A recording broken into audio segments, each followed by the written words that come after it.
What are you so eager to ask me? Well, Aunt Stella, I just discovered something unexpected about Marshall. And then it occurred to me how very little I know about the man. Oh, that's not surprising. Your dad hasn't been a part of your life since you were a child. So what did you discover? I discovered that my dad's a musician. And a fine one, too. See, that's why I called you here. So you could fill in the blanks concerning my father. Tell me everything there is to know about Marshall Ashford. What is the relevance? Your dad was a musician. A group of volunteers were playing for the patients at GH. And there was Marshall right there playing the clarinet. Yes, that sounds just like your dad. See, that's an example of what I'm talking about right there. I have no idea of what sounds like Marshall. I don't know the guy. But you do. Well, when you were growing up, you never asked about him.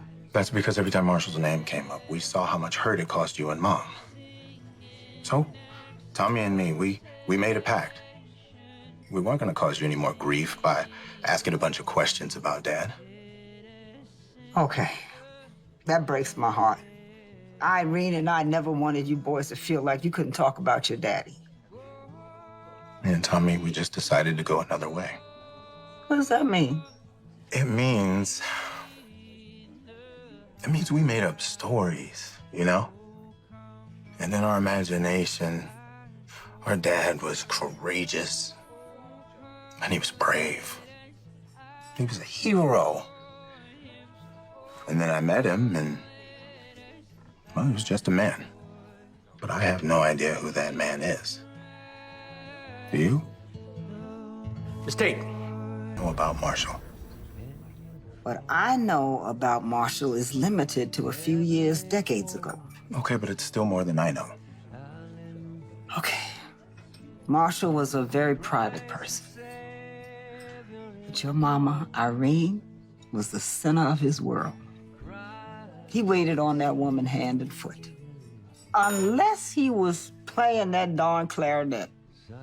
You never gonna believe this, but he loved that old thing so much he gave it a name.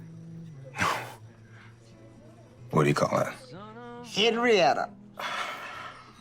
And he carried that old thing with him everywhere he went. Irene used to scold him for leaving the case on the kitchen table.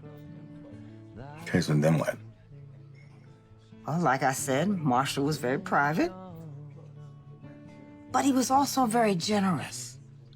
It seems like you and Tommy would get a new pair of shoes and barely break them in before Marshall was donating them to the local group home. Drive your mama crazy, but Marshall just smile and say, my sons have a daddy who could buy them new shoes with just one gig. But those other boys had nobody.